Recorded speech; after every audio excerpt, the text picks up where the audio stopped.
ನೀವು ಮಾತಾಡಿದ್ರಿ ಅಂದ್ರೆ ಅವು ಮಾತಾಗ್ತಾವ. ಮಹಾತ್ಮರು ಮಾತಾಡಿದ್ರು ಅಂದ್ರೆ ಅವು ಜ್ಯೋತಿಗಳಾಗ್ತಾವ. ಒಂದಿಷ್ಟು ಮಂದಿ ಮಾತಾಡಿದ್ರಂದ್ರೆ ಜ್ಯೋತಿ ರೀ ಅವು. ಇನ್ನೊಂದಿಷ್ಟು ಮಂದಿ ಇದಾರ್ರಿ, ಅವ್ರು ಮಾತಾಡಿದ್ರಂದ್ರೆ ಬೆಂಕಿನ ಹತ್ತಿ ದಗ ದಗ ದಗ ದಗ ಉರಿತೈತಿ. ನಿಮ್ಮ ಮನ್ಯಾಗೂ ಹಂಗಿರ್ತಾರ, ನಿಮ್ಮ ಓನ್ಯಾಗೂ ಹಂಗಿರ್ತಾರ, ನಿಮ್ಮ ಊರಾಗೂ ಹಂಗಿರ್ತಾರ, ನಿಮ್ಮ ತಾಲೂಕದಾಗೂ ಹಂಗಿರ್ತಾರ, ನಿಮ್ಮ ನಾಡಿನೊಳಗೂ ಹಂಗಿರ್ತಾರ. ಅವ್ರು ಬಾಯಿ ತೆಗೆದ್ರಂದ್ರೆ ಬೆಂಕಿನ ನೋಡ್ರಿ, ಬೆಂಕಿ ಉಂಡಿನ ಉಗುಳೋದು ಮಾತು. ರಾಮ ಸುಮ್ಕೊಂಡಿರ್ಬೇಕು ಬೇಡ್ರಿ, 4 ಮಂದಿನ ಕರೆದ ನನ್ನ ಬಗ್ಗೆ ಯಾರ್ಯಾರು ಏನೇನಂತಾರೆ ಕೇಳ್ಕೊಂಬ ಹೋಗ್ರಿ. 4 ಮಂದಿ ಹೋದ್ರಿ, ಗೂಡ್ಚಾರ್ರಿ ಎಲ್ಲರೂ. ಪೂರ್ವಕ್ಕೊಬ್ಬ, ಪಶ್ಚಿಮಕ್ಕೊಬ್ಬ, ಉತ್ತರಕ್ಕೊಬ್ಬ, ದಕ್ಷಿಣಕ್ಕೊಬ್ಬ ಹೋದ್ರು. ಎಲ್ಲರೂ ಬರ್ರಿ. ಒಂದು ವಾರಗನ ಬಂದರು. ಪೂರ್ವಕ್ಕೆ ಯಾರು ಹೋಗಿದ್ರಿ ಇದ್ರಾಗ? ಮಹಾರಾಜ್ ನಾನು ಹೋಗಿನ್ರಿ. ಅಲ್ಲಿ ಏನಂತಾರೆ ನನ್ನ ಬಗ್ಗೆ? ನಾವಂತೂ ದೇವ್ರನ್ನ ನೋಡಿಲ್ಲ, ದೇವ್ರು ಯಾರಾದರೂ ಇದ್ರಂದ್ರೆ ರಾಮ ಅಂತಾರೆ ನೋಡ್ರಿ ಆ ಕಡೆ ಪೂರ್ವದ ಮಂದಿ. ಭಾಳ ಖುಷಿ ಆಯ್ತು ರಾಮನಿಗೆ. ಶಬಾಷ್, ಬಂಗಾರದ ಹೂಗಳನ್ನು ಕೊಡ್ರಿ ಇವನಿಗೆ ಅಂದ್ರು, ಬಂಗಾರದ ನಾಣ್ಯಗಳನ್ನು ಕೊಡ್ರಿ ಇವನಿಗೆ ಅಂದ್ರು. ಪಶ್ಚಿಮಕ್ಕೆ ಯಾರು ಹೋಗಿದ್ರಿ? ನಾನರಿ. ಅಲ್ಲೇನಂತಾರೆ ನನ್ನ ಬಗ್ಗೆ? ರಾಜ ಪ್ರತ್ಯಕ್ಷ ದೇವತಾ. ನೀವಂದ್ರೆ ರಾಜ ಇದ್ರೆ ಇರಬೇಕು, ಪ್ರಭು ಶ್ರೀರಾಮಚಂದ್ರನಂಗಿರಬೇಕು ಅಂತ ಪಶ್ಚಿಮದ ಮಂದಿ ಮಾತಾಡ್ತಾರೆ ನೋಡ್ರಿ ಅಂದ್ರು. ಶಬಾಷ್ ಅಂದ್ ಮಾತು. ಇವಂಗೂ ಕೊಡ್ರಿ ಬಂಗಾರದ ನಾಣ್ಯಗಳನ್ನು ಕೊಡ್ರಿ. ದಕ್ಷಿಣಕ್ಕೆ ಯಾರು ಹೋಗಿದ್ರಿ? ನಾನರ್ರಿ. ಅಲ್ಲೇನಂತಾರ? ನಿಮ್ಮ ಬಗ್ಗೆನ ಮಾತಾಡ್ತಾರ್ರಿ. ರಾಜ ಇದ್ರೆ ಇರಬೇಕು, ರಾಮನಂಗಿರಬೇಕು. ನಾವಂತೂ ದೇವ್ರು ನೋಡಿಲ್ಲ, ರಾಮನ ದೇವರು, ರಾಮನ ದೇವರು, ರಾಮ ರಾಮ ಅನ್ರಿ, ಎಲ್ಲ ಚಲೋ ಆಕೈತೆ ಹಿಂಗೆ ಮಾತಾಡ್ತಾರೆ ನೋಡ್ರಿ ಮಂದಿ. ಇವಂಗೂ ಬಂಗಾರದ ನಾಣ್ಯಗಳನ್ನು ಕೊಡ್ರಿ ಅಂದ ರಾಮ. ಇನ್ನು ಮುಂದೆ ಐತ್ ನೋಡ್ರಿ ಮಜಾ. ಉತ್ತರಕ್ಕೊಬ್ಬ ಹೋಗಿದ್ದ, ಅವನ ಮುಖದ ಮೇಲೆ ಒಂದಿಷ್ಟು ಆತಂಕ. ಉತ್ತರಕ್ಕೆ ಯಾರು ಹೋಗಿದ್ರಿ? ನಾನಾ ಹೋಗೇನ್ರಿ. ಬಾ ಇಲ್ಲಿ ಮುಂದೆ ಬಾ. ಅಲ್ಲೇನಂತಾರೆ ನನ್ನ ಬಗ್ಗೆ? ನಿಮ್ಮ ಬಗ್ಗೆ ಚಲೋ ಹೇಳ್ತಾರೆ ಬಿಡ್ರಿ, ಅಲ್ಲೇನೇನು ಹಂಗೆ ಅಂದಿಲ್ಲ ಬಿಡ್ರಿ. ಹಿಂಗೆಲ್ಲ ಸ್ವಲ್ಪ ಮಾತು ಮರೆಸಿ ಮಾತಾಡಕತ್ತ. ಏನಂತಾರೆ ಕರೆಕ್ಟಾಗಿ ಹೇಳಂದ ರಾಮ. ಏನಿಲ್ರಿ, ಭಾಳ ಚಲೋನ ಅಂತಾರೆ ಬಿಡ್ರಿ. ಈಗ ಶಾಲ್ಯಾಗ ಹೋಮ್ವರ್ಕ್ ಮಾಡ್ಲಾರ್ದು ಹುಡುಗರು ಇರ್ತಾವಲ್ಲ, ಕಾರಣ ಹೇಳಕ್ಕೆ ಬರಂಗಿಲ್ರಿ ಅವ್ರಿಗೆ. ಮತ್ತು ಇನ್ನೊಂದು, ಈ ಹುಡುಗರು ಸಣ್ಣ ಸಣ್ಣ ಹುಡುಗರು ಇರ್ತಾರಲ್ಲ, ಸೋಮವಾರ ದಿವಸ ಮುಂಜಾನೆ 9 ಗಂಟೆಗೆ ಏನು ಹುಡುಗರು ಹೊಟ್ಟೆ ನೋಯ್ತೈತಿ ನೋಡ್ರಿ, ಆ ಹೊಟ್ಟೆ ನೋವಿಗೆ ಜಗತ್ತಿನಾಗಿನ ಯಾವ ಡಾಕ್ಟ್ರಿಗೆ ಔಷಧಿ ಕಂಡು ಹಿಡಿಯೋಕ್ಕಾಗಿಲ್ಲ. ಸೋಮವಾರ ಮುಂಜಾನೆ 9 ಗಂಟೆಗೆ ಏನು ತಲೆನೋವು ಹೇಳ್ತೈತಲ್ಲ, ಆ ತಲೆನೋವಿಗೆ ಜಗತ್ತಿನಾಗಿನ ಯಾವ ಡಾಕ್ಟ್ರಿಗೂ ಔಷಧಿ ಕಂಡು ಹಿಡಿಯೋಕ್ಕಾಗಿಲ್ಲ. ಅಂಥ ತಲೆನೋವು ರೀ ಅದು. ಹುಡುಗರು ಹೆಂಗೆ ಸುಳ್ಳು ಹೇಳ್ತಿರ್ತಾವೆ ನೋಡ್ಬೇಕ್ರಿ ನೀವು. ಸುಳ್ಳು ಹೇಳೋರ್ದು ಗೊತ್ತಾಗೇ ಬಿಡ್ತೈತೆ ಅದು. ನೀವು ಬೇರೆ ವಿಚಾರ ಮಾಡುವಂಥ ಜरूरते ಇಲ್ಲ, ನೀವು ಸುಳ್ಳು ಹೇಳಕತ್ತೀರಿ ಅನ್ನೋದು ಗೊತ್ತಾಗೇ ಬಿಡ್ತೈತಿ. ತಾಯಿಗಂತೂ ಮೊದಲು ಗೊತ್ತಾಕೈತಿ, ಆದರೂ ಅನಿವಾರ್ಯ. ಅವು ಹೆಂಗೆ ಅಳ್ತಿರ್ತಾವಂದ್ರೆ ಕಣ್ಣಾಗ ನೀರಿಲ್ಲ, ನಾ ಏನದು ಅನ್ನಂಗಿಲ್ಲಪ್ಪ. ಈ ಹುಡುಗರು ಅಂದು ನೋಡ್ರಿ, ಅದು ಮುಂದಿಂದೆಲ್ಲ ಅಂದು ಕಣ್ಣಾಗ ನೀರೇ ಇರಂಗಿಲ್ಲ. ಅಳ್ತಿರ್ತಾರ ನೋಡಬೇಕು. ಸುಳ್ಳು ಹೇಳುವುದು. ಅವ ಬಂದು ಸುಳ್ಳು ಹೇಳಕತ್ತಲ್ಲ, ರಾಮನಿಗೆ ಗೊತ್ತಾಯ್ತು. ಏನಂತಾರಪ್ಪ ಉತ್ತರದಾಗ? ಏನಂತಾರ? ಏನಿಲ್ರಿ, ಹಿಂಗೆ ಅಡ್ಯಾಡ್ಕೊಂತ ಒಂದು ಓನ್ಯಾಗ ಹೋಗಿದ್ನಿ. ಅಲ್ಲಿ ಒಬ್ಬವ ಹೆಂಡ್ತಿನ ಬಿಡದಿದ್ದ, ಆಕೆ ತವರು ಮನೆಗೆ ಹೋಗಿದ್ಲು. ಆಕಿನ ಮಾತು ಕರ್ಕೊಂಡು ಬಂದು ನ್ಯಾಯ ಪಂಚಾಯತಿ ಹಿರಿಯರೆಲ್ಲ ಕೂಡಿದ್ರು. ಸ್ವಲ್ಪ ದಿನ ಆದಮೇಲೆ ಆಕಿನ ಕರ್ಕೊಂಡು ಬಂದು ಹಿಂಗೋ ಮಾಡಿ ಹೊಟ್ಟೆ ಹಾಕೊಂಡು ಹೋಗೋತಮ್ಮ ಅಂತ ಹಿರಿಯರೆಲ್ಲ ಅಂತಿದ್ರು. ಅವಾಗ ಒಂದು ಮಾತು ಅಂದ್ರಿ ಅವ. ಏನಂದ್ರು? ಬಿಟ್ಟು ಹೆಂಡ್ತಿನ ಕಟ್ಕೊಳಕ್ ನಾ ಏನು ಸ್ವಟ್ ರಾಮನ್ ಅಂದಾನ ನೋಡ್ರಿ. ಚಲೋ ಆತ್ ನೋಡ್ರಿ. ಗೊಯ್ ತಿಳಿಯೋ ಏನಂದನವ? ಇನ್ನೊಮ್ಮೆ ಹೇಳು. ಬಿಟ್ಟು ಹೆಂಡ್ತಿನ ಕಟ್ಕೊಳಕ್ ನಾ ಏನು ಸ್ವಟ್ ರಾಮನ ಅಂದಾನ ನೋಡ್ರಿ ಅವ. ರಾತ್ರಿ ಮಕ್ಕೊಂಡಾಗೋ ಗುಯ್ ಗುಯ್ ಗುಯ್. ಎಷ್ಟು ಚಂದದ ನೋಡ್ರಿ ಕತೆ ಇದು. ರಾಮಂದ ಬಿಟ್ಟು ಹೆಂಡ್ತಿನ ಕಟ್ಕೊಳಕ ನಾ ಏನು ಸ್ವಟ್ ರಾಮನ ಅಂತ ತಿಳ್ಕೊಂಡಂತಾರಂದ್ರೆ ಸೀತೆಯನ್ನು ಕಾಡಿಗೆ ಕಳಿಸ್ಬೇಕು ಅಂತ ತೀರ್ಮಾನ ಮಾಡಿದ. ತುಂಬು ಗರ್ಭಿಣಿ ಸೀತೆ. ಲಕ್ಷ್ಮಣನನ್ನು ಕರೆದು ಕಾಡಿಗೆ ಬಿಟ್ಟು ಬಾ. ನನಗೆ ಆಗಂಗಿಲ್ಲ ಅಂದ ಲಕ್ಷ್ಮಣ. ನಾನೇ ನನ್ನಾಗಿ ಹೇಳಕತ್ತಿಲ್ಲ, ಈ ರಾಜ್ಯದ ರಾಜ ಆಗಿ ಹೇಳಕತ್ತೀನಿ, ಆಕಿನ ಕಾಡಿಗೆ ಬಿಟ್ಟು ಬಾ ಅಂತ. ಕಾಡಿಗೆ ಬಿಡಾಕ ಹೋದ. ಅಭಯಾರಣ್ಯ ನಟ್ಟು ನಡು ಕಾಡಿನ ನಿಂದ್ರಿಸಿ ನಮಸ್ಕಾರ ಮಾಡಕ್ಕೆ ಮುಂದೆ ಬಂದ. ಯಾಕಪ್ಪ ಅಂತ ಕೇಳಿದ್ಲು. ನಡೆದಿರುವಂಥದ್ದು ಎಲ್ಲ ಹೇಳಿದ್ಲು. ಯಾವ ಒಬ್ಬ ಬಿಟ್ಟು ಹೆಣ್ತಿನ ಕಟ್ಕೊಳಕ್ಕೆ ಸ್ವಟ್ ರಾಮನ್ ಅಂದಾನ್ರಿ. ಆ ಮಾತು ಕೇಳಿ ರಾಮ ನಿನ್ನ ಬಿಟ್ಟು ಬಿಡಕ್ಕೆ ಹೇಳ್ಯಾನ. ಸಿಡ್ಲು ಹೊಡೆದಂಗ ಆತು ಸೀತೆಗೆ. ಬಂಗಾರದಂತ ಒಂದು ಮಾತು ಹೇಳ್ತಾಳೆ ಸೀತಾ. ಎಷ್ಟು ಚಂದ ಹೇಳ್ತಾಳೆ ನೋಡ್ರಿ. ನಿಂದ್ರಪ್ಪ ಲಕ್ಷ್ಮಣ ಅಂದ್ಲ. ಹೊಂಟಿದ್ದಲ್ಲ ಲಕ್ಷ್ಮಣ, ನಿಂದ್ರಪ್ಪ ಅಂದ್ಲ. ನಿಲ್ಲು ಸ್ವಲ್ಪ. ನಿಂತ ಹಿಂತಿರುಗಿ ನೋಡಿದ. ನನ್ನೊಂದು ಮಾತೈತಿ, ಹೋಗಿ ನಿಮ್ಮ ಅಣ್ಣಗೆ ಹೇಳನ್ಲಕ್ಕೆ. ಯಾರ್ದೋ ಮಾತು ಕೇಳಿ ನನ್ನ ಬಿಟ್ಟಂಗೆ ಯಾರ್ದೋ ಮಾತು ಕೇಳಿ ಧರ್ಮ ಬಿಡಬೇಡ ಅಂತ ಹೇಳಿ ನಿಮ್ಮ ಅಣ್ಣಗ ಅಂತ ಹೇಳಿದ್ಲಂತ ಸೀತಾ ಮಾತೆ. ಯಾರ್ದೋ ಮಾತು ಕೇಳಿ ನನ್ನ ಬಿಟ್ಟಾನಲ್ಲ, ಕಟ್ಕೊಂಡಿರುವಂಥ ಹೆಂಡತಿನ ಬಿಟ್ಟಾನಲ್ಲ, ಇನ್ಯಾರ್ದೋ ಮಾತು ಕೇಳಿ ಧರ್ಮ ಬಿಟ್ಟಿಗಿದ್ದಾನ, ಅದನ್ನು ಬಿಡಬೇಡ ಅಂತ ಹೇಳಂದಿದ್ಲಂತ. ರಾಮಾಯಣ ಶುರುವಾಗಿದ್ದು ಹಿಂಗಾರಿ. ಮಹಾಭಾರತದ ಕಥೆ ಏನು ಬೇರೆ ಐತೆ ತಿಳಿದ್ರೇನ್ರಿ ನೀವು? ಅರಮನೆ ಕಂಡಂಗೆ ಕಾಣ್ತಿತ್ತು, ಪಂಚ ಪಾಂಡವರೆಲ್ಲ ಇರ್ತಿದ್ರು, ದ್ರೌಪದಿ ಮ್ಯಾಲೆ ನಿಂತ್ಕೊಂಡಿದ್ದಳು, ದುರ್ಯೋಧನ ಬಂದ. ಅದು ಅರಮನೆ ಹೆಂಗಿತ್ತು? ಮಾಯಾ ಅರಮನೆ, ಅದು ಮಾಯಾ ಅರಮನೆ. ಬಾಗಿಲು ಕಂಡಂಗೆ ಕಾಣ್ತಿತ್ತು, ಬಾಗಿಲು ಇರ್ತಿರ್ಲಿಲ್ಲ. ಹಿಂಗೆ ಬಾಗಿಲೈತು ಬಾ ಅಂತ ತಿಳ್ಕೊಂಡು ಹಿಂಗೆ ಹಿಂಗೆ ಬಾಗಿಲ್ದೊಳಗೆ ಹೋಗ್ಬೇಕಂತ ಬಂದ, ಗಾಡಿಗೆ ಹಾದು ಬಿಟ್ಟ, ದಪ್ಪತ್ತು ಬಿದ್ದು ನೋಡ್ರಿ. ಮ್ಯಾಲ ನಿಂತು ದ್ರೌಪದಿ, ಅಂಧಸ್ಯ ಪುತ್ರ ಅಂಧ, ಕುಡ್ಡನ ಮಗ ಕುಡ್ಡ ಅಂದ್ಬಿಟ್ರಿ. ಚಲೋ ಆತು ನೋಡ್ರಿ, ಚಲೋ ಆತು. ನಾನು ನಿಮಗೆ ಅದನ್ನೇ ಹೇಳುವುದು, ನಿಮ್ಮ ಮಾತುಗಳನ್ನು ನೀವು ಹೆಂಗೆ ಆಡಬೇಕು ಅಂದರೆ, ಒಂದು ಮನೆಯನ್ನು ಬೆಳಗುವಂತಹ ಮಾತುಗಳನ್ನು ಆಡಬೇಕು, ಮನೆಯನ್ನು ಮುರಿಯುವಂತಹ ಮಾತುಗಳನ್ನು ಆಡಬಾರ್ದು. ಒಂದೇ ಮಾತಿರ್ತದೆ, ಇಡೀ ಸಂಬಂಧವನ್ನು ಕೆಡಿಸಿಬಿಡ್ತದೆ. ಅದು ಒಂದೇ ಮಾತಿರ್ತದೆ, ಇಡೀ ಸಂಬಂಧವನ್ನು ಕೂಡಿಸಿಬಿಡ್ತದೆ. ಚನ್ನವೀರ ಕಣವಿಯವರಂತಾರ, ಮೃದು ವಚನ ಮೂಲೋಕ ಗೆಲ್ಲುವುದು ತಿಳಿಯ, ನಾವಾಡುವ ಮಾತು ಹೀಗಿರಲಿ ಗೆಳೆಯ. ಮೃದು ವಚನ ಮೂಲೋಕ ಗೆಲ್ಲುವುದು ತಿಳಿಯ, ಮೌನ ಮೊಗ್ಗೆಯ ಒಡೆದು ಮಾತರಳಿ ಬರಲಿ, ಮೃದು 3 ದಿನದ ಬಾಳು ಮಗಮಗಿಸುತ್ತಿರಲಿ. ಎಷ್ಟು ಚಂದ ಹೇಳ್ತಾರೆ ನೋಡ್ರಿ. ಒಳ್ಳೊಳ್ಳೆ ಮಾತುಗಳನ್ನು ಆಡುವುದು, ಕೆಟ್ಟ ಕೆಟ್ಟ ಮಾತುಗಳನ್ನು ಆಡಬಾರ್ದು. ಇಲ್ಲೆಲ್ಲ ಏನು ಸೇರಿರಲ್ಲ ನೀವೆಲ್ಲರೂ ಮನೆಗೆ ಹೋಗಿ ಪ್ರಾಕ್ಟಿಕಲ್ ಶುರು ಮಾಡೋದು. ಸುಳ್ಳು ಸುಳ್ಳು ಮಾತುಗಳನ್ನು ಆಡಬಾರ್ದು, ಕೆಟ್ಟ ಕೆಟ್ಟ ಮಾತುಗಳನ್ನು ಆಡಬಾರ್ದು. ಒಳ್ಳೊಳ್ಳೆ ಮಾತುಗಳನ್ನು ಆಡುವುದಕ್ಕೆ ನೀವು ರೂಢಿ ಮಾಡ್ಕೊಂಡು ಬಿಡ್ರಿ, ನಿಮ್ಮ ಬದುಕು ಬಂಗಾರ ಆಗೇ ಆಗ್ತದ ಅನ್ನುವಂಥ ನಂಬಿಕೆಯೊಳಗೆ ನೀವೆಲ್ಲರೂ ಅಂಥದ್ದೊಂದು ಕೆಲಸ ಮಾಡ್ರಿ, ನಿಮ್ಮ ಬದುಕು ಬಂಗಾರ ಆಗ್ತದೆ. ಶಿವಯೋಗಿ ದೇವರು ಮಾತಾಡಕತ್ರು ಅಂದ್ರೆ ಮಾಣಿಕ್ಯ ಅದು. ಶಿವಯೋಗ ಮಂದಿರದ ಪುಣ್ಯ ಪರಿಸರದೊಳಗೆ ಇಷ್ಟು ಚಲೋ ಅಧ್ಯಾಪನ ಮಾಡ್ತಿದ್ರಲ್ಲ, ಅವರು ಕಲಿತರು. ಬಹಳ ಒಳ್ಳೆಯ ರೀತಿಯಿಂದ ತಾವು ಕಂಡುಕೊಂಡಿರುವಂತಹ ಪಾರಮಾರ್ಥಿಕ ಸತ್ಯವನ್ನು ಹೇಳುವಂತಹ ಶಕ್ತಿ ಸಾಮರ್ಥ್ಯ ಅವರಿಗೆ ಬಂದಿತ್ತು. ಒಳ್ಳೊಳ್ಳೆ ಮಾತುಗಳನ್ನು ಆಡುವಂತಹ ಶಕ್ತಿ ಸಾಮರ್ಥ್ಯ ಅವರಿಗೆ ಬಂದಿತ್ತು. ಒಂದೇ ಒಂದು ಮಾತನ್ನು ಆಡಿದರೆ ಇಡೀ ಸಭೆಯಲ್ಲಿ ಕುಳಿತವ್ರು ಎಲ್ಲರ ಮೈ ರೋಮಾಂಚನ ಆಗ್ತಿತ್ತು. ಅಂತಹ ಮಾತುಗಳನ್ನು ಪರಮ ಪೂಜ್ಯರಾಗಿರುವಂತಹ ಶಿವಲಿಂಗ ಮಹಾಸ್ವಾಮಿಗಳು ಆಡ್ತಾ ಇದ್ರು. ಅವರು ಪ್ರಭುಲಿಂಗ ಲೀಲಾ ಪ್ರವಚನ ಹೇಳ್ತಿದ್ರಂತ. ಏನದು ಸಪ್ಪಡ್ರಿ, ಮೈಕ್ ಸಪ್ಪಳು ಮಾಡಬಾರ್ದು. ಪ್ರಭುಲಿಂಗ ಲೀಲಾ ಪ್ರವಚನ ಅದು. ಪ್ರಭುಲಿಂಗ ಲೀಲೆಯ ಕುರಿತಾಗಿ ಸಿಂದಗಿಯೊಳಗೆ ಬಹಳ ಚೆನ್ನಾಗಿ ಪ್ರವಚನ ಹೇಳ್ತಿದ್ರಂತ ಪರಮ ಪೂಜ್ಯರು. ಸಿಂದಗಿಯ ಶಾಂತವೀರ ಪಟ್ಟಾಧ್ಯಕ್ಷರು ಅನ್ನುವಂತಹ ಒಬ್ಬ ಅಪರೂಪದ ಗುರುಗಳು ಅವರು ಹಾವೇರಿ ಒಳಗಡೆ ನೆಲೆಸಿದ್ದಾರೆ. ಇಲ್ಲಿ ಹಾವೇರಿಯ ಕುಮಾರೇಶ್ವರ ಧಾರ್ಮಿಕ ಪಾಠಶಾಲೆಯನ್ನು ಪ್ರಾರಂಭ ಮಾಡ್ಯಾರ. ಎಂತಹ ಗುರುಗಳು ಅಂತಂದರೆ ನನ್ನ ಹೃದಯ ತುಂಬಿ ಬರ್ತದೆ.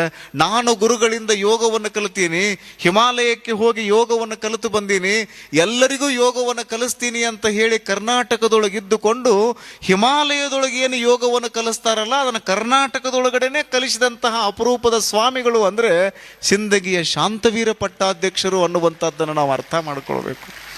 ಡಾಕ್ಟರ್ ರಾಜ್ಕುಮಾರ್ ಅವರಿಗೆ ಅವರು ಯೋಗವನ್ನು ಕಲಿಸಿದರು. ಅವರ ಊರು ಸಿಂದಗಿ. ಅಲ್ಲಿ ಪರಮ ಪೂಜ್ಯರಾಗಿರುವಂತಹ ಶಿವಲಿಂಗ ಮಹಾಸ್ವಾಮಿಗಳವರು ಪ್ರಭುಲಿಂಗ ಲೀಲಾ ಕುರಿತಾಗಿ ಪ್ರವಚನವನ್ನು ಹೇಳ್ತಿದ್ರು. ಚಾಮರಸ ಬರೆದಿರುವಂತಹ ಪ್ರಭುಲಿಂಗ ಲೀಲೆ ಅಪರೂಪದ ಗ್ರಂಥರಿ ಅದು. ನಾ ಮೊದಲನೇ ದಿನ ಹೇಳಿದ್ನಲ್ಲ, ಸತ್ತವರ ಕಥೆಯಲ್ಲ, ಜನನದ ಕುತ್ತದಲ್ಲಿ ಕುದಿದು ಕರ್ಮದ ಕತ್ತಲೆಗೆ ಸಿಲುಕುವವರ ಸೀಮೆಯ ಹೊಲಬು ತಾನಲ್ಲ, ಹೊತ್ತು ಹೋಗದೆ ಪುಂಡರಾಲಿಪ ಮತ್ತಮತಿಗಳ ಗೋಷ್ಠಿಯಲ್ಲಿದು ಸತ್ಯ ಶರಣರು ನುಡಿಯುವುದು ಈ ಪ್ರಭುಲಿಂಗ ಲೀಲೆಯನ್ನು. ಒಳ್ಳೊಳ್ಳೆ ಪದ್ಯಗಳು ಶಿಶುನಾಳ ಶರೀಫರು ಯಾವಾಗಲೂ ಹೇಳೋರಂತ. 6 ಶಾಸ್ತ್ರ 18 ಪುರಾಣ ನನ್ನ ಹೆಗಲ ಮ್ಯಾಲ, ಪ್ರಭುಲಿಂಗ ಲೀಲಾ ನನ್ನ ತಲೆ ಮ್ಯಾಲ ಅಂತ ಹೇಳೋರು. ಅಂಥ ಅಪರೂಪದ ಮಹೋನ್ನತ ಗ್ರಂಥ ಪ್ರಭುಲಿಂಗ ಲೀಲೆ. ನಾವು ಮೌನವಾಗಿರುವುದನ್ನು ರೂಢಿಸ್ಕೊಳ್ಬೇಕು. ಮಹಾತ್ಮರನ್ನೆಲ್ಲ ನೋಡ್ರಿ ನೀವು, ಅವ್ರು ಮೌನವಾಗೇ ಇರ್ತಾರೆ, ಮಾತಾಡಂಗಿಲ್ಲ. ಅವರು ಭಾಳ ಸಂದರ್ಭಗಳಲ್ಲಿ ಮಾತಾಡಂಗಿಲ್ಲ, ಅವರು ಮೌನವಾಗಿರ್ತಾರ. ಯಾರೋ ಮಹಾತ್ಮರು. ಅದಕ್ಕೆ ಮಾತು ಬೆಳ್ಳಿ, ಮೌನ ಬಂಗಾರ, ಧ್ಯಾನ ವಜ್ರ.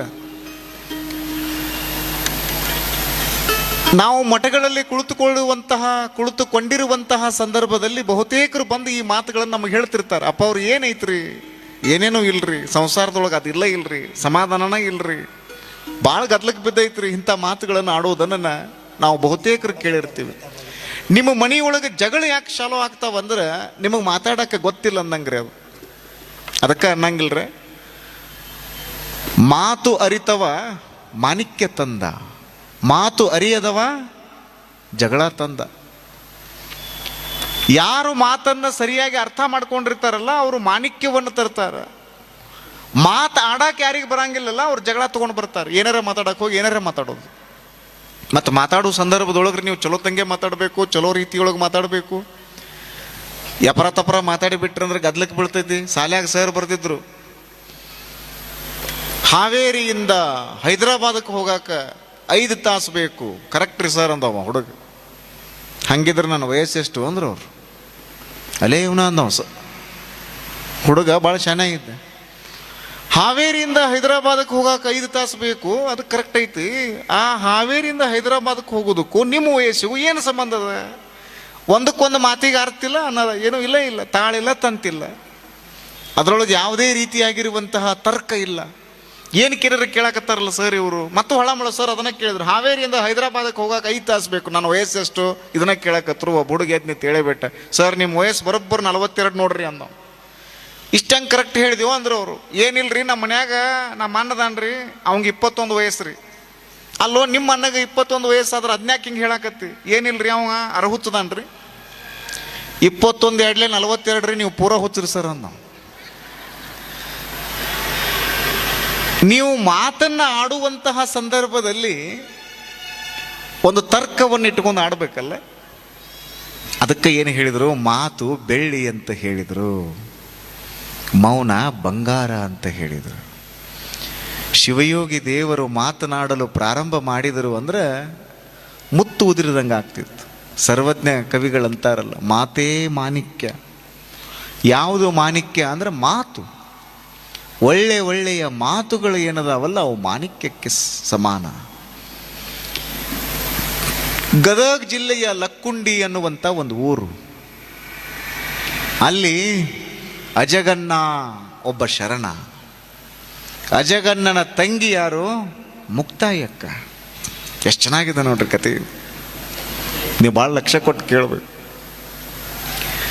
ಅಜಗನ್ನ ಗುಪ್ತ ಶರಣ, ಗುಪ್ತ ಯೋಗವನ್ನು ಮಾಡ್ತಿದ್ದ, ಶಿವಯೋಗವನ್ನು ಮಾಡ್ತಿದ್ದ, ಯಾರಿಗೂ ಹೇಳ್ತಿರ್ಲಿಲ್ಲ. ಸಾಧನೆಯನ್ನು ಮಾಡಿ ಮಾಡಿ ಮಾಡಿ ಇಂಥ ಶಕ್ತಿಯನ್ನು ಪಡ್ಕೊಂಡಿದ್ದಲ್ಲ, ಅವ ಏನು ಮಾತಾಡ್ತಾನ ಎಲ್ಲವೂ ಅದ್ಭುತ ಅದ್ಭುತ.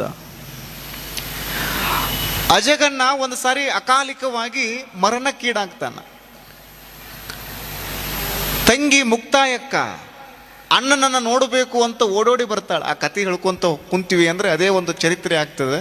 ಸುಮ್ಮನೆ ಸಂಕ್ಷಿಪ್ತವಾಗಿ ನಿಮಗೆ ಹೇಳ್ತೀನಿ, ಯಾರೋ ಒಬ್ರು ಅಮ್ಮವ್ರು ಕೇಳಿದ್ದಕ್ಕೆ ಹೇಳ್ತೀನಿ. ಅಜಗನ್ನ ತೀರ್ಕೊಂಡಿದ್ದಕ್ಕೆ ಮುಕ್ತಾಯಕ್ಕ ಓಡಿ ಬಂದಳಲ್ಲ, ನಮ್ಮ ಅಣ್ಣ ತೀರ್ಕೊಂಡ ಅಂತ ಓಡಿ ಬಂದ್ಲು. ಅಜಗನ್ನನ ಪಾರ್ಥಿವ ಶರೀರವನ್ನು ನೋಡಿ ಕರಳು ಕಿವುಚಿ ಬರುವಂಗ ಅಳಾಕತ್ತಳು. ಯಾರು? ಮುಕ್ತಾಯಕ್ಕ. ಹೆಸರೆಟ್ಟು ಚಂದದ ನೋಡ್ರಿ, ಮುಕ್ತಾಯಿ. ಆಕೆನೂ ಕೂಡ ಭಾರಿ ಶಾನೆ ಐತಳ್ರಿ ಮುಕ್ತಾಯಕ್ಕ. ಅನುಭವದ ಔನ್ನತ್ಯಕ್ಕೆ ಏರಿರುವಂತಹ ಅಪರೂಪದ ಜ್ಯೋತಿ ಅದು ಮುಕ್ತಾಯಕ್ಕ. ಯಾಕಂದ್ರೆ ಅನ್ನ ಆಕೆಗೆ ಎಲ್ಲವನ್ನ ಧಾರೆ ಎರೆದಿದ್ದ, ಶಿವಯೋಗವನ್ನು ಧಾರೆ ಎರೆದಿದ್ದ. ಆದರೆ ಈಗ ಕಣ್ಣು ಮುಚ್ಚಿಬಿಟ್ಟಾನ, ತೀರ್ಕೊಂಡಾನ. ಅಣ್ಣನ ಪಾರ್ಥಿವ ಶರೀರದ ಮುಂದೆ ಕುಳಿತುಕೊಂಡಿರುವಂತಹ ಮುಕ್ತಾಯಕ್ಕ ಕರಳು ಕಿವುಚಿತಂಗ ಅಳ್ತಾಳ, ಕಣ್ಣೀರು ಕೋಡಿ ಹರಿಯಾಕತ್ತದ. ನನ್ನನ್ನು ಬಿಟ್ಟು ಹೋಗಿಬಿಟ್ಟಲ್ಲಪ್ಪ ಅಣ್ಣ. ಆಕೆಯ ಆ ಆರ್ತನಾದವನ್ನು ನೋಡಿರುವಂತಹ ಅನೇಕರು ಮಮ್ಮಲ ಮರಗುತ್ತಾ ಇದ್ರು. ಅದೇ ದಾರಿಯಿಂದ ಅಲ್ಲಮ ಪ್ರಭುದೇವರು ಬರ್ತಿದ್ರು. ಅಲ್ಲಮ ಪ್ರಭುದೇವರು ಅಂದ್ರೆ ನಿಮಗೆ ಗೊತ್ತಿರಲಿ, ಒಬ್ಬ ಅಪರೂಪದ ಯೋಗಿ ಅವರು. ಅಲ್ಲಮ ಪ್ರಭುದೇವರು ಹಿಂಗೆ ಹಾದು ಹೊರಟಿದ್ರಲ್ಲ ಲೋಕ ಸಂಚಾರಿಗಳಾಗಿ. ಈ ಸುದ್ದಿ ಗೊತ್ತಾಯ್ತು ಅವರಿಗೆ. ಅಜಗನ್ನ ಲಿಂಗೈಕ್ಯನಾಗ್ಯಾನ, ತಂಗಿ ಅಳಾಕತ್ತಾಳ, ಅಲ್ಲಿಗೆ ಹೋಗೇ ಬಿಡೋನು ಅಂತ ಬಂದ್ರಿ ಅವ್ರು. ಹಿಂಗೆ ನೋಡಿದ್ರು ಆ ದೃಶ್ಯವನ್ನ. ಅಣ್ಣನ ತಲೆಯನ್ನ ತನ್ನ ತೊಡೆಯ ಮೇಲೆ ಇಟ್ಟುಕೊಂಡು ಮುಕ್ತಾಯಕ್ಕ ಅಳಾಕತ್ತಾಳ. ಆ ದೃಶ್ಯವನ್ನು ನೋಡಿರುವಂತಹ ಅನಾದಿ ನಿರಂಜನ ಜಗದ್ಗುರುಗಳಾದ ಅಲ್ಲಮ ಪ್ರಭುದೇವರಂತಾರ, ಅಂಗೈಯೊಳಗೊಂದು ಅರಳ್ದ ತಲೆ ಹಿಡಿದು ಕಂಗಳ ಮುತ್ತ ಪವನಿಸುವಾಕೆ ನೀನಾರು ಹೇಳ. ಒಂದೆಂಬೆನೆ ಎರಡಾಗಿದೆ, ಎರಡೆಂಬೆನೆ ಒಂದಾಗಿದೆ. ಎಷ್ಟು ಚೆನ್ನಾಗಿ ವಚನ ಹೇಳ್ತಾರೆ ನೋಡ್ರಿ ಅವರು. ಅಂಗೈಯೊಳಗೊಂದು ಅರಳ್ದ ತಲೆ ಹಿಡಿದು ಕಂಗಳ ಮುತ್ತ ಪವನಿಸುವಾಕೆ ನೀನಾರು. ಇದರ ಅರ್ಥ ಏನು? ಅಂಗೈಯಾಗ ಅರಳ್ದ ತಲೆ ಹಿಡ್ಕೊಂಡು ಅಳಾಕತ್ತಿಯಲ್ಲ, ನೋಡಾಕ ಅಜಗನ್ನನ ತಲೆಯನ್ನ ತನ್ನ ಅಂಗೈಯೊಳಗೆ ಇಟ್ಕೊಂಡಿರುವಂಥದ್ದಂತ ನಿಮಗನ್ನಿಸ್ತದ. ಆದ್ರೆ ಅಲ್ಲಮ ಪ್ರಭುದೇವರು ಕೇಳ್ತಾರ, ಎಡಗೈಯಾಗ ಇಷ್ಟಲಿಂಗವನ್ನು ಹಿಡಿದುಕೊಂಡು ಯಾಕೆ ಅಳಾಕತ್ತೀಯವ್ವ ನೀನು?